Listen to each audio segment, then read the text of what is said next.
আসসালামু আলাইকুম। ভোর রাত থেকে বৃষ্টি শুরু হয়েছে। তো আমি পুকুর পাড়ে আসছি ছাতা নিয়ে। দেখতেছি মাছ, মানে কই মাছটা বিশেষ করে বৃষ্টি হইলে উপরের দিকে উঠে যায়।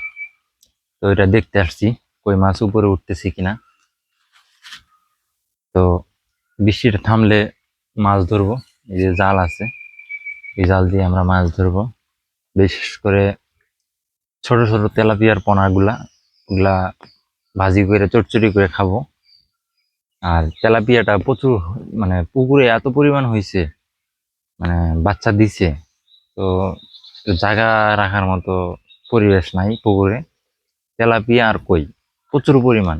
এটা আমরা একবারই ছাড়ছিলাম কই আর তেলাপিয়া, এটা নদীর থেকে এনে ছাড়ছিলাম। এরপর থেকে পুকুর জাম হয়ে আছে, মানে সমানে, মানে প্রচুর পরিমাণ আর কি ছাড়তেছে। সবাই দোয়া করবেন আমাদের জন্য। আসসালামু আলাইকুম।